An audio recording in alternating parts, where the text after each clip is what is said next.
ไปภายภาคหน้าจึงได้ให้สติหลวงพ่อปานเบื้องต้นในการเบื่อหน่ายกิเลสว่า 1. อย่าอยากรวยอยากมีลาภได้ทรัพย์มาแล้วดีใจตั้งหน้าสะสมทรัพย์ 2. เป็นอย่างต้นแล้วเมื่อทรัพย์หมดก็เป็นเหตุให้เสียใจ 3. อยากมียศถาบรรดาศักดิ์ได้ยศมาแล้วปลื้มใจ 4. เมื่อหมดยศไปแล้วก็เสียใจ 5. ได้รับคำสรรเสริญแล้วยินดี 6. เมื่อถูกนินทาก็ไม่พอใจ 7. มีความสุขความเพลิดเพลินในกามารมณ์ 8. เมื่อมีความทุกข์ก็หวั่นไหวท้อแท้ใจจากเพศฆราวาสมาสู่เพศบรรพชิตแล้วอย่าหวังรวยถ้ารวยแล้วไม่ใช่พระต้องรวยด้วยบุญญาบารมีเงินที่ได้มาอย่าติดจงทำสาธารณประโยชน์เสียให้สิ้นเหลือกินเหลือใช้แต่พอเลี้ยงอาตมาอย่าหวังในยศอย่าหลีกเลี่ยงไม่รับยศไม่ได้แล้วก็อย่าเมายศถาบรรดาศักดิ์มันเป็นเครื่องทวงกิเลสยศลาภสรรเสริญความสุขในกามารมณ์มันเป็นตัวกิเลสมันเป็นโลกธรรมต้องตัดออกให้หมดถ้าพอใจในสิ่งนี้ก็ไม่ใช่พระจะพาให้สู่ห้วงนรกจงระลึกอยู่เสมอว่าเราบวชเพื่อนิพพานอย่างที่กล่าวไว้ตอนขออุปสมบทครั้งแรกว่านิพพานัสสะสัจฉิกิริยายะเอตังกาสาวังขเหตวา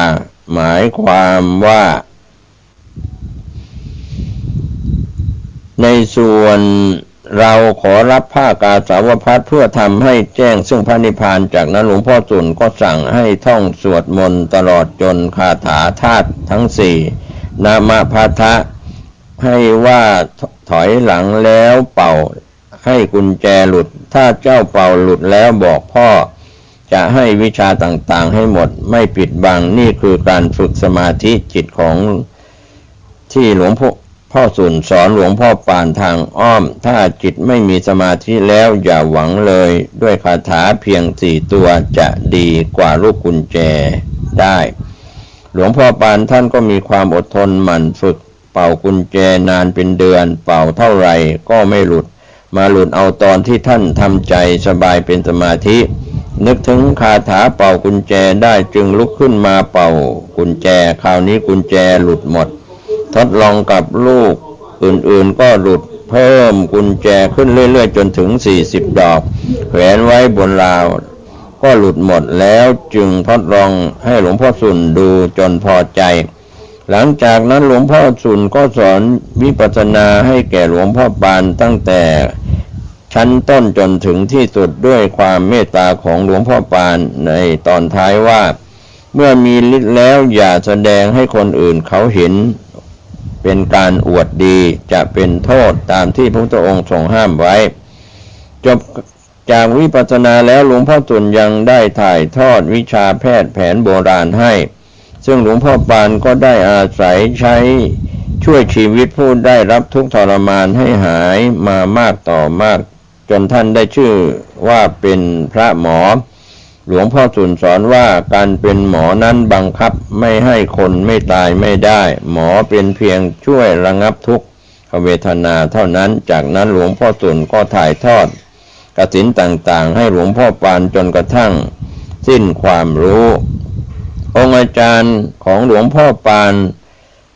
การเรียนวิชาของหลวงพ่อปานนั้นพอจะรวบรวมได้ดังนี้เรียนวิชาวิปัสสนากรรมฐานและวิชาแพทย์จากหลวงพ่อสุนวัดบางปราหมอเรียนวิชาปริยัติธรรมที่วัดเจ้า7กับพระอาจารย์จีน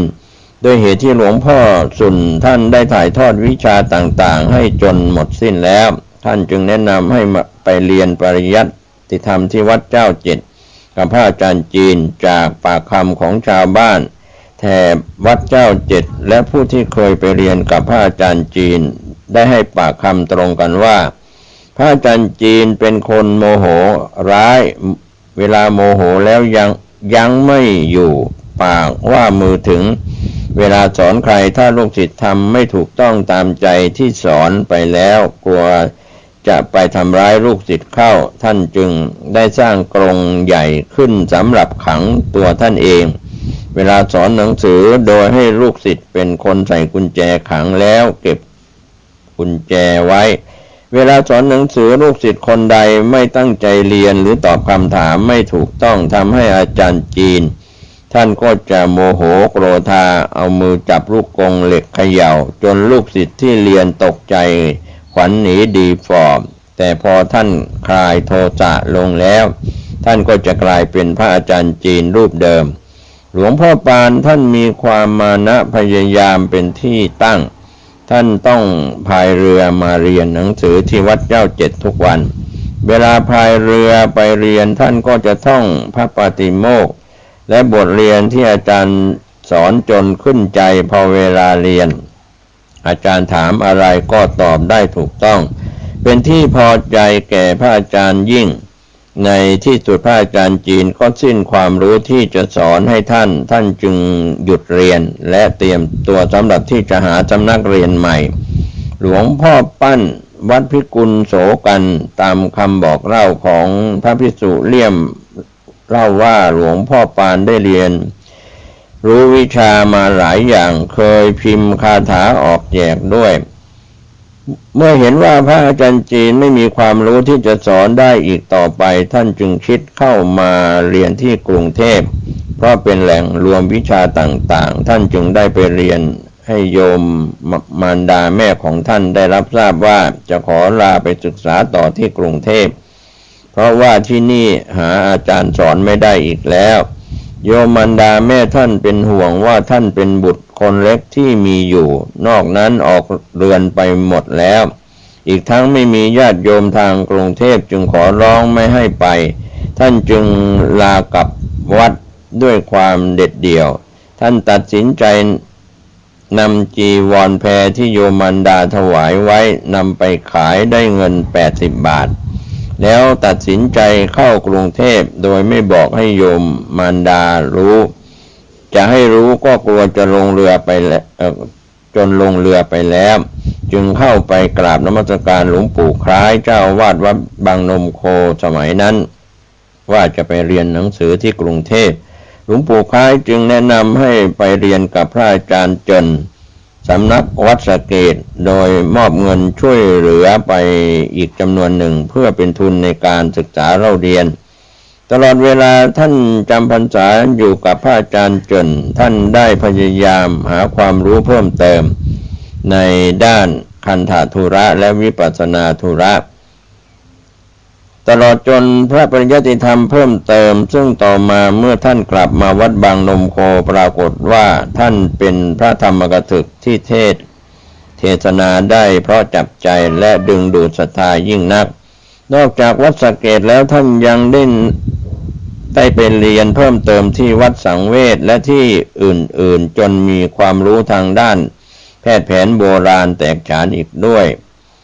จากข้อความที่กล่าวถึงหลวงพ่อปานในอนุสรณ์101 ปีของหลวงพ่อปานกล่าวถึงหลวงพ่อปานเคยเล่าให้ฟังว่าระหว่างอยู่ที่วัดสะเกษนั้นอัตคัดมากบิณฑบาตบางครั้งก็พอฉันบางครั้งก็ไม่พอได้แต่ข้าวเปล่าๆจ้องเด็ดยอดกฐินมาจิ้มน้ำปลาน้ำพริกฉันแทบทุกวันแต่ท่านก็อดทนด้วยรับการอบรมเป็นปฐมมาจากพระอุปัชฌาย์คือหลวงพ่อสุนวัดบางปราหมอท่านว่าอยู่กรุงเทพ3 ปีได้ฉันกยาศาสตร์เพียงครั้งเดียวโดยนางเฟืองคนกรุงเทพนำมาถวายได้รับนิมนต์ไปบางสกุลครั้งหนึ่งได้ปัจจัยมา1 สลึงเจ้าหน้าที่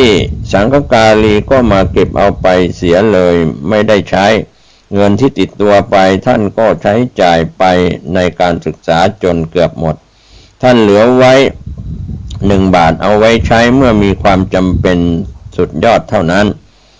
ด้วยความอดทนของท่านในปีสุดท้ายที่ท่านจะกลับวัดบางนมโคนั่นเองคืนหนึ่งท่านได้ยินเสียงคนเคาะหน้ากุฏิท่านเปิดออกไปก็เจอเทวดามาบอกหวยแล้วเขียนให้ดูแล้วย้ำว่าจำได้ไหมท่านก็ตอบว่าจำได้ ท่านนอนคิดจนนอนไม่หลับพอรุ่งเช้าแทนที่ท่านจะแทงหวยท่านกลับเห็นว่านั่นมันไม่ใช่กิจของสงฆ์ตามที่หลวงพ่อสุนได้อบรมไว้ท่านก็ไม่แทงปรากฏว่าวันนั้นหวยออกตรงตามที่เทวดาบอกถ้าท่านแทงหวยก็คงจะรวยเป็นจำนวนมากท่านอาจารย์แจงคฤหัสถ์ชาวสวรรคโลกจากบันทึกของท่านฤาษีลิงดำได้กล่าวตอนหนึ่งว่าท่านอาจารย์แจงเป็นคฤหัสถ์สวรรคโลกได้เดินทางล่องลงมาทางใต้ถึงวัดบางนมโคมาเลื่อมใสในปฏิปทาของหลวงพ่อปานจึงได้สอนให้รู้ถึงวิธีการปลุกเสกพระและวิธีสร้างพระตามตำราซึ่งเป็นของพระร่วงเจ้าจะรับการสืบทอดมาจากอาจารย์ซึ่งกล่าวไว้ว่าข้าพเจ้าได้รักษาตำราของพระอาจารย์ไว้แล้วก็ปฏิบัติตามคำสั่งสอนของพระอาจารย์ทุกอย่างวิชาต่างๆมีผลดีทุกประการถ้าบุคคลใดได้พบแล้วจะนำไปใช้ให้บูชาพระอาจารย์ของท่านแต่ไม่ได้ระบุว่าเป็นใครท่านอาจารย์แจงได้นิมนต์หลวงพ่อปานไปในโบสถ์ตามลำพังเพื่อถ่ายทอดวิชาซึ่งนอกจากวิชาปลุกเสกพระ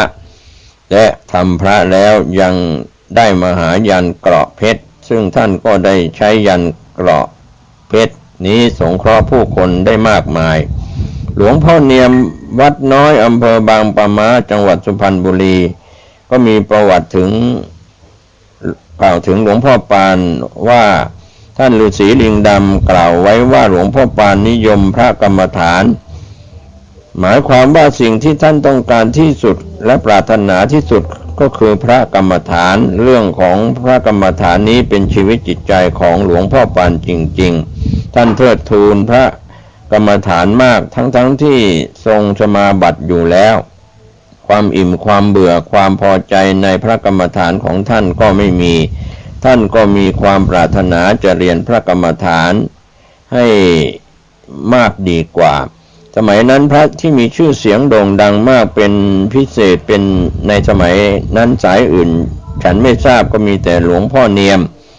วัดน้อยอำเภอบางปะมาจังหวัดสุพรรณบุรีสมัยนั้นเรือยนต์มันก็ไม่มีถ้าจะไปก็ต้องไปเรือแจวถ้าไปเรือแต่ทว่าทางเดินสะดวกกว่าเดินลัดทุ่งลัดนาลัดป่าไปป่าก็เป็นป่าพงส่วนใหญ่ท่านก็ใช้วิธีธุดงค์สมัยนั้นวิธีธุดงค์เป็นวิธีที่สะดวกที่สุดเรียกว่าใกล้ค่ำที่ไหนก็ปรากฏที่นั่นชาวบ้านเขาเลี้ยงตอนเช้าฉันอิ่มแล้วก็ไปกันพระธุดงค์ฉันเวลาเดียวท่านบอกว่าเวลาที่ถึงวัดน้อยเขาร่ำลือกันว่าหลวงพ่อเนียมนี่เก่งมากท่านก็เข้าไปหาหลวงพ่อเนียมเข้าไปหานะไม่รู้จักหลวงพ่อเนียมหรอกความจริงท่านก็คิดว่าหลวงพ่อเนียมท่านจะเป็นเหมือนหลวงพ่อองค์อื่นๆที่ท่านมีชื่อเสียงมากนุ่งสบงจีวรเป็นปริมณฑลแล้วก็มักจะนั่งเฉยๆดีไม่ดีหลับตาปีก็หลับขยิบเรียกว่าหลับไม่สนิทคือแกล้งหลับตาทำเคร่งทีนี้เวลาหลวงพ่อปานไปหาหลวงพ่อเนียมก็ไปโดนดีเข้าไปแล้วเจอหลวงพ่อเนียมที่ไหนความจริงหลวงพ่อเนียมก็เดินคว้างๆอยู่กลางวัดนั่นแหละมีผ้าอาบน้ำหนึ่งผืนที่ชาวบ้านเขาเรียกว่าผ้าอาบน้ำฝนสีเหลืองผ้าอีกผืนแบบเดียวกันคล้องคอเดินไปรอบวัดหลวงพ่อปานก็บอกว่าเมื่อท่านเห็นนะก็ไม่รู้หลวงพ่อเนียมเห็นพระแก่ๆผอมๆนุ่งผ้ารอยชายผืนหนึ่งเข้าไปถึงก็กราบหลวงพ่อปานบอกว่าข้าวกับผมมาจากเมืองกรุงเก่าขอรับกับผมจะมานมัสการหลวงพ่อขอเรียนพระกรรมฐานหลวงพ่อเนียมก็ทำท่าเป็นโมโหบอกว่าไม่มีวิชาอะไรจะสอนพร้อมทั้งกล่าวขับไล่สายส่งออกจากวัดหลวงพ่อปานก็นั่งทนฟังอยู่ในที่สุดเห็นท่าจะไม่ได้เรื่องก็เลี้ยวหาพระในวัดไปขออาศัยนอนแล้วถามว่าพระองค์นั้นชื่ออะไรพ ระท่านก็บอกว่าองค์นี้แหละชื่อหลวงพ่อเนียมละพอวันรุ่งขึ้นหลวงพ่อปานก็เข้าไปหาก็ถูกด่าว่าอีกอย่างหนักท่านยืนยันจะเรียนให้ได้หลวงพ่อเนียมเลยสั่งว่า2 ทุ่มให้นุ่งสบงจีวรคาดสังฆติไปหาในกุฏิพอตอนกลางคืนหลวงพ่อปานเข้าไปหาท่านปรากฏว่ารูปร่างท่านผิดไปมากผิวดำผอมเกร็งแบบเก่าไม่มีท่านนุ่งสบงจีวรผ้าสังฆติเหลืองอลามผิวกายสมบูรณ์ร่างกายก็สมบูรณ์หน้าตาอิ่มเอิบรัศมีกายผ่องใสสวยบอกไม่ถูก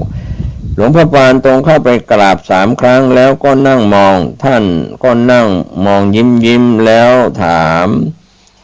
ท่านก็ถามว่าแปลกใจหรือคุณหลวงพ่อปานก็ยกมือนมัสการบอกว่าแปลกใจขอรับหลวงพ่อรูปร่างไม่เหมือนตอนกลางวันท่านก็บอกว่ารูปร่างน่ะคุณมันเป็นอนัตตาหาความเที่ยงแท้ไม่ได้มันจะอ้วนเราก็ห้ามไม่ได้มันไม่มีอะไรห้ามได้เลยนี่คุณ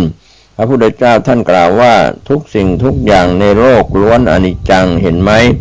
ไปเจอตัวอนิจจังเข้าแล้วสิหลวงพ่อปานก็บอกว่าตอนนี้เริ่มสอนกรรมฐานอธิบายไพเราะจับใจฟังง่ายจริงๆพูดได้ถึงใจทุกอย่าง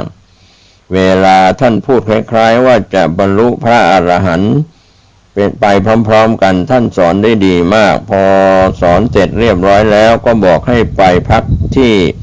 กุฏิอีกหลังหนึ่งซึ่งอยู่ใกล้กับกุฏิของท่านแล้วเวลาทำกรรมฐานกลางคืนหลวงพ่อปานวางอารมณ์ผิดท่านจะร้องบอกไปทันที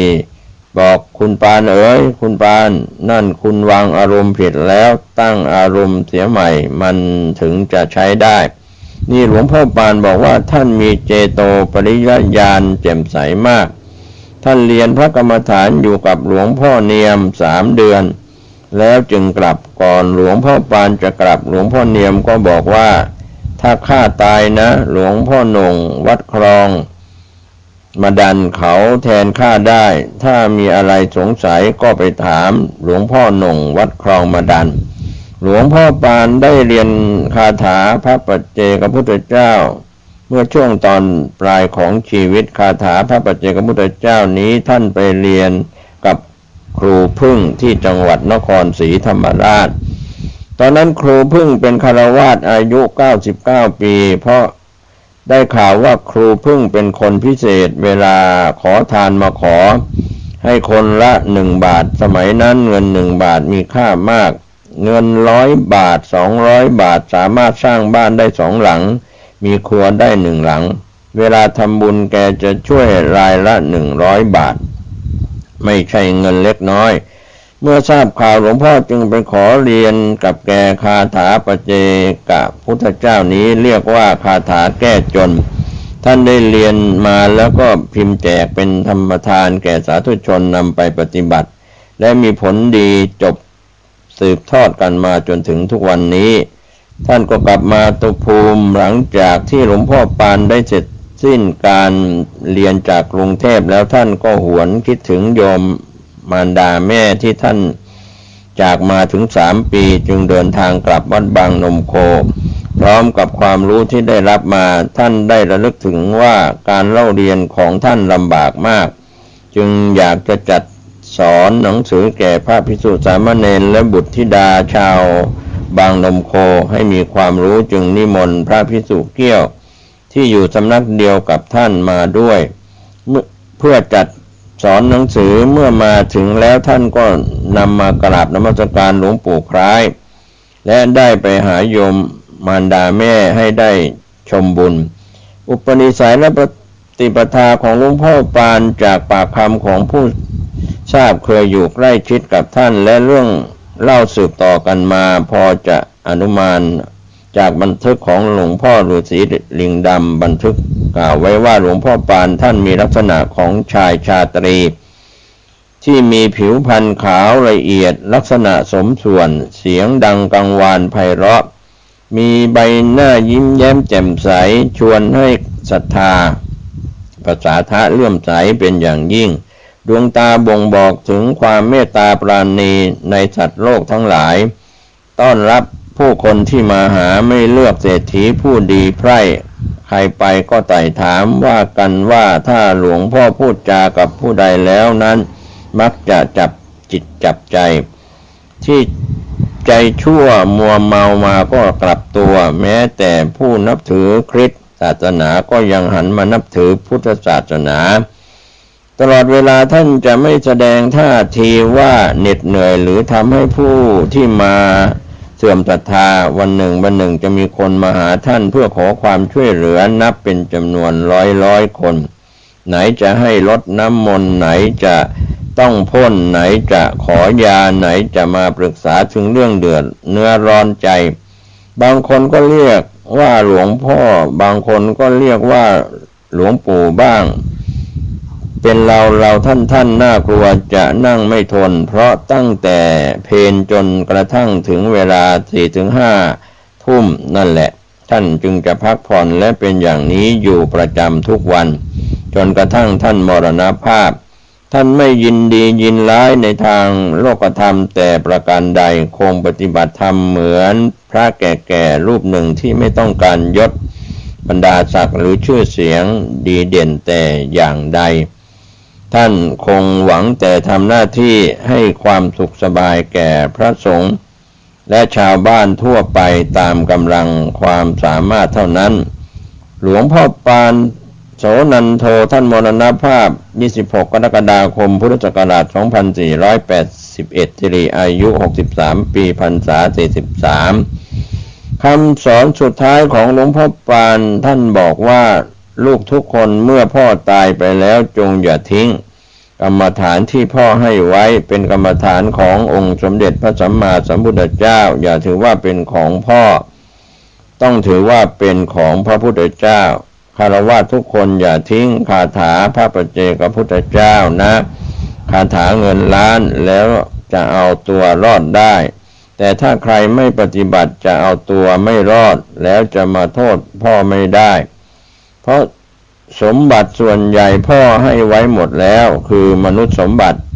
สวรรค์สมบัติพรหมสมบัตินิพพานสมบัติพ่อให้หมดแล้วลูกทุกคนจงพยายามรักษาไว้ให้ดีก็เป็นเรื่องราวที่มาเล่าขานตำนานพระผู้ทรงฌานอภิญญาครูบาอาจารย์ผู้เรืองวิชาอาคมก็เป็นส่วนหนึ่งซึ่งเราหลายคนหลายท่านได้รับรู้รับทราบกันในเรื่อง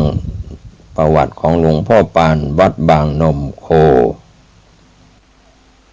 ครับวันนี้มีเรื่องเล่าที่น่าสนใจอีกเรื่องหนึ่ง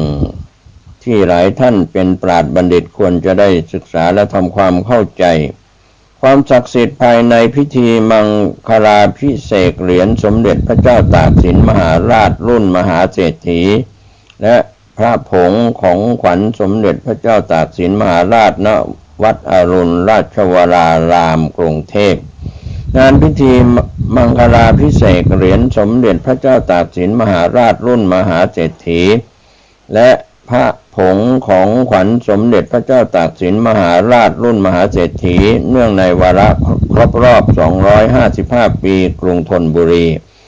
และพระเดชพระคุณหลวงพ่อพระพรหมวชิระเมธีเจ้าคณะภาค 9เจ้าอาวาสวัดอรุณราชวรารามมีอายุวัฒนะมงคล80 ปีโดยประกอบพิธีภายในโบสถ์น้อยวัดอรุณราชวรารามวันที่17 ธันวาคมพุทธศักราช 2566 ที่ผ่านมาอาจารย์ไก่ทิพยจักรได้พาหมู่คณะเข้าร่วมพิธีมหามงคลอันศักดิ์สิทธิ์ครั้งนี้จากบรรยากาศและการสัมผัสกับกระแสความศักดิ์สิทธิ์จากภายในงานครั้งนี้พบว่าคณะศิษย์แต่ละคนต่างเล่าถึงความรู้สึกจากภายในงานต่างๆกันบางท่านเล่าว่าเมื่อเข้ามาสู่ปริมณฑลพิธีก็รู้สึกถึงพลังงานที่อัดแน่นเป็นเหล่าเทพเทวาที่มาประชุมกันจนรู้สึกสั่นน้อยๆและมีอาการต่างๆกันอีกมากและอีกหลายท่านเล่าว่าขนลุก